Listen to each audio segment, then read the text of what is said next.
Welcome back to Chem 4300. In this video, we're going to look at coupled harmonic oscillators and introduce the concept of normal modes. We're going to start with the simplest of examples, but later we're going to look at how we can do a more mathematically rigorous treatment of this type of problem. Now, take a look at this setup here. What I have is two identical masses, and I have three springs. The springs are attached at the ends, and the outer springs have a force constant of kappa 1. So the two outer springs have identical force constants, and the spring in the middle has a force constant of kappa 2, so it's different than the outer ones. And I've defined a coordinate system here, x1 defining the position of the mass on the left, and x2 defining the position of the mass on the right. And when x1 and x2 are both equal to 0, this entire system is at equilibrium. Now, when this system is displaced from equilibrium, then there will be forces acting on the masses by the springs. When the mass on the left is away from x1 equals 0, then the spring on the left will exert a force on that mass depending upon the deviation away from it. So it's just going to be minus kappa 1 times x1. The spring kappa 2 is also going to exert a force on this mass, but it depends upon the position of the other mass. So in other words, when the difference between x1 and x2 is 0, this spring will always be at its equilibrium length, and so it will exert no force on the mass on the left.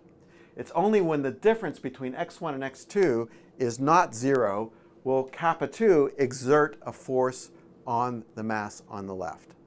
So that means that the force then for the mass on the left is going to be minus kappa 1 x1 from this spring, and then it's going to be kappa 2 times x2 minus x1, and that's the force part for this spring here.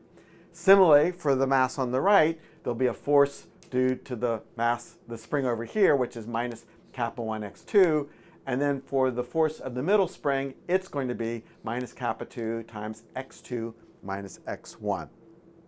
So given those two forces acting on on the mass on the left and the mass on the right, then we can come up with the equations of motion for these two masses using Newton's second law, and we get this differential equation and this differential equation.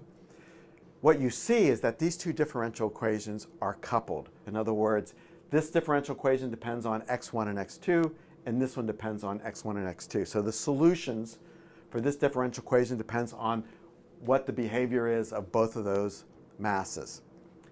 Now, if we're going to solve this problem, we need to find a way to decouple those differential equations. And one way we can do that in this particular problem, it's very, as I said, we picked the simplest one, is we can uncouple them by doing a coordinate transformation. We're going to define two new coordinates, xi1 and xi2, which are the sum and difference of x1 and x2. So xi1 is x1 plus x2, xi2 is x1 minus x2. These coordinates, which will decouple the differential equations, are called normal coordinates. When you plug these definitions into these two differential equations, you will find that you get two differential equations for xi1 and xi2, and they're uncoupled. So now that we've uncoupled these equations, we can then treat them independently, and we can solve them as we would solve any simple harmonic oscillator problem like we learned at the beginning of this chapter.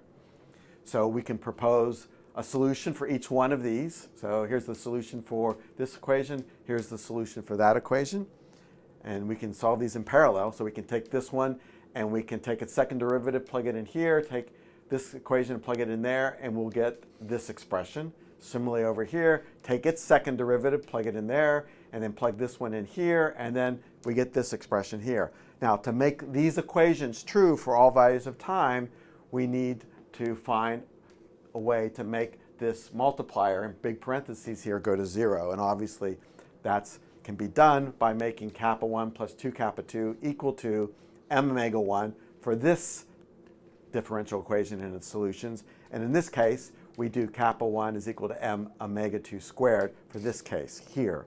So that gives us solutions with these frequencies here, and notice that this one is always going to be bigger than this one here. And these two uncoupled differential equations give us two solutions, here and here, with these values of omega 1. And these are what are called the normal mode oscillations for this system. And a normal mode is a collective oscillation that where all the masses move with the same frequency. So if only one of these frequencies is present, one of these normal modes is excited, then both masses will be moving with exactly the same frequency.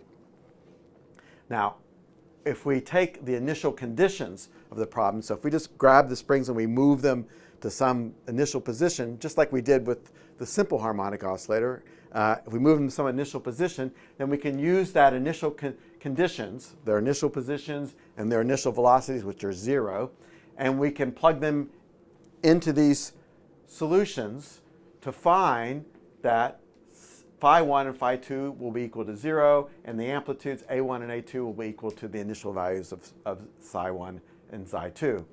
That means that our solutions now take this form here. Now, of course, going back to the original coordinates of the problem, involving the position of mass 1 and mass 2, then the transformation that we had before for between psi 1 and psi 2 and x1 and x2 will give us these two time-dependent values for x1 and x2. So these oscillations, the oscillation of the mass on the left is a linear combination of the two normal modes. Similarly over here. So this one is the sum of the two normal modes. This one is the difference of the two normal mode oscillations. All right. So let's take a look at what these normal modes behavior would be. If I take the case where, so if you go back to the previous slide, if I take one of these normal modes and I zero its initial value, in other words, if I say that psi 1 at time 0 is equal to 0, then I'll only have one normal mode present in my oscillation and vice versa. So let's say over here I take psi 2, take the second normal mode and give it 0 amplitude, then the two masses will move with an oscillation associated with only the first normal mode. And this oscillation turns out to be an out-of-phase oscillation. In other words, the two masses have opposite signs. They're going to be moving opposite of each other during the oscillation. Whereas this oscillation, if I take the first normal mode and I zero its amplitude and leave only the second normal mode active, then the two masses will be moving with a cosine oscillation, and they'll be moving in phase with each other. So the sort of time lapse shot here of this. Here is the out-of-phase motion, and you can see that the two masses are moving wherever they are. The x1 and x2 are opposite in sign as they do this oscillation, whereas in the in-phase mode, they both have the same sign as they oscillate here. And so all the motion that we have in this system, if I just arbitrarily grabbed the springs and I moved them to wherever I want and let go, then whatever motion I set into play is going to be some linear combination of this type of mode or this type of mode. So if I go back to the previous slide, and generally speaking, depending on whatever initial amplitude you put into psi 1 and psi 2 for the initial values, then we'll have these linear combinations describing the system at any point in time. All right. So that's all I want to say about this very simple example. What we're going to look at next is, say, a harder problem where maybe these masses are both different and the spring constants are all different. And in that case, the simple transformation that we did last time is not going to work.